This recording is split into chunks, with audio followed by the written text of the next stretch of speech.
Welcome back to the Retire Young radio show. I am your host, Joshua David. Always having a great time in studio with my good friend, my great pal, the mastermind of this whole operation, Mr. Al Connickson. Don't forget to subscribe to the podcast on Apple Podcast, iHeartRadio, and Spotify.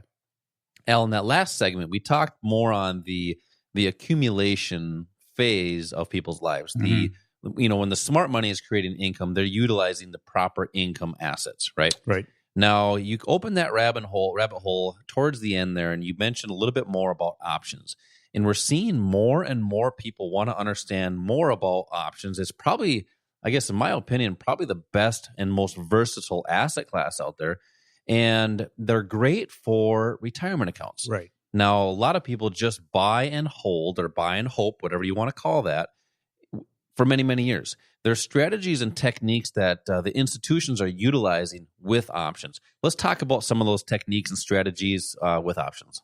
Well, options are probably the most misunderstood asset there is out there, but also maybe one of the most versatile that can be utilized both in the accumulation phase of your life and in your retirement phase, the distribution phase. Options can be used with the ability to define your risk and actually have a trade set up with that defined risk and basically the potential for unlimited upside. But they can be used for shorter term trades for that immediate cash that you need in that accumulation phase. And then what a lot of people put together for their retirement, for their wealth, a stock portfolio. A combination of the right stocks or the right equities in a portfolio is fantastic. It's a great way to prepare for the future. But you don't have to just put it together and just let the equities do what the market will have them do. You can benefit from them. You can boost the returns you can get. You can provide protection.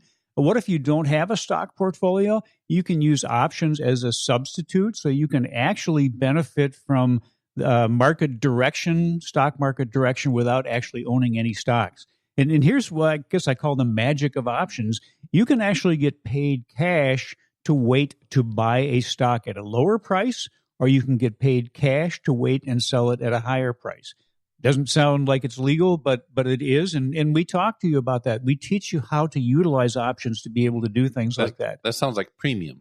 It is, yeah. You're collecting premium. That's what it's called. It's like if you sell something, people are going to pay you. You're going to get some cash for that. That's a premium in the options world. That sounds like a lot of like what insurance companies do.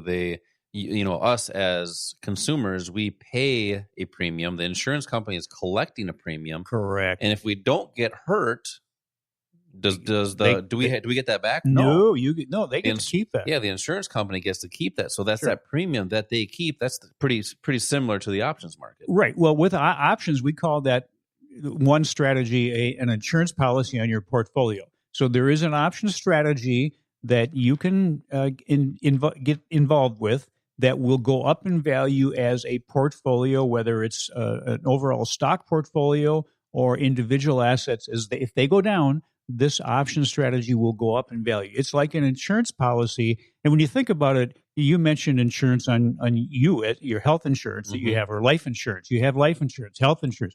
You have insurance on your house, insurance on your car. Do you know for sure that your house is going to burn down or get flooded and you're going to need to access that insurance? Do you know that you're going to have a car accident and you're going to need to access that insurance? No, you don't, but you have it anyways, just in case. Well, in the financial markets with the stock market, do you know that at some point in time it's going to go down in value? Absolutely. It will. It always has. And this insurance policy can protect you and eliminate the damage that can happen in, say, a bear market or a major correction in the market. Yeah, and if you understand how to use options, it's a great way to provide that protection and also to boost the returns of a portfolio while in retirement. Because in retirement, if you have, let's say you've worked for a number of years and you have a certain amount of money in your retirement account, if you don't do something to grow that and to generate some cash off of it, it's just going to dwindle in time as you draw money out. Options can be used to kind of create that cash flow, and then also the leverage assets can all be used to boost the value of that retirement account. So it's always there. It's going to be there, maybe to pass down to your kids or grandkids, or use for some kind of a charitable organization. Yeah, it's amazing that, everybody has insurance like you're talking about on themselves, their cars, their homes. I want to ask the listeners, do you have insurance on your portfolio? Well, it didn't sound like there was anybody that had it, but that's the problem is people don't know these different techniques and strategies. These techniques, the smart money is using them, and they are available to us, the average person. And it comes down to a little bit of education, learning these techniques and strategies, and being able to learn to apply them to your retirement accounts. Al, I want to continue this discussion about retirement, but a lot of people feel like they're stuck with a 401k, and and I was actually having a conversation with some friends this week, and they had 401ks, and they said, "Well, I can't do anything with it."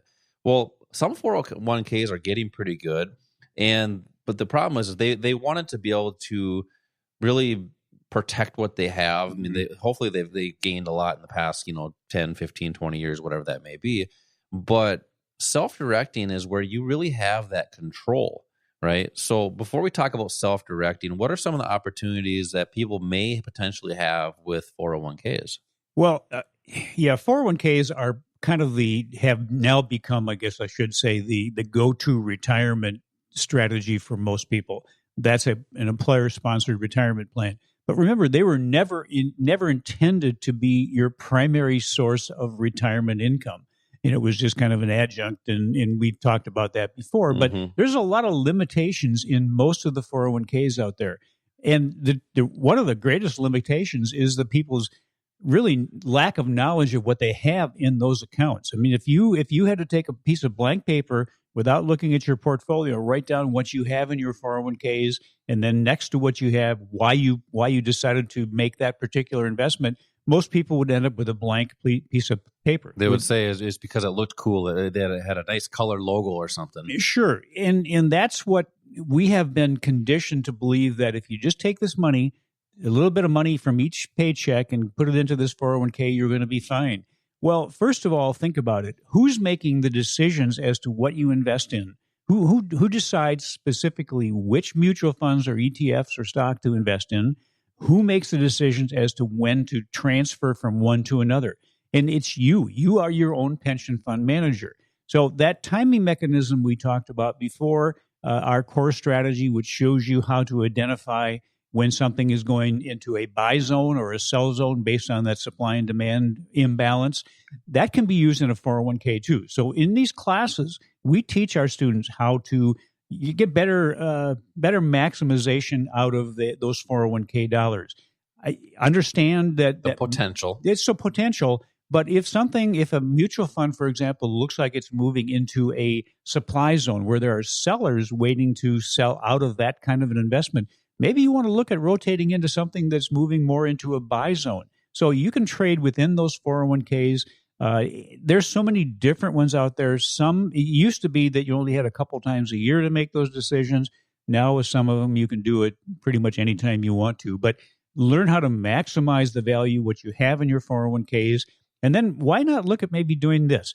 If you have a match, if a certain amount of what you invest in that 401k is matched by your employer, and then you have exceeded that match, a lot of our students take that extra money that they are really counseled to continue to put into a 401k. They'll put it into a self-directed IRA where there are no fees, and you have all these choices we talked about: futures, forex, options. And you can participate in up markets, down markets, and sideways markets without any fees, which is a huge benefit to you. Yeah, I mean, the great thing of the 401k, it's helped people save. The downfall is people just don't know what they do with them, so they do nothing. And if you want to learn more about doing something with your 401k, just maybe making better decisions, or just understanding more what that is, to see where you are and what you need to do for the future. Al, coming up next, we're going to inspire people to get started trading and investing. So coming up next, how to get started trading and investing, plus self-directing. We'll be right back.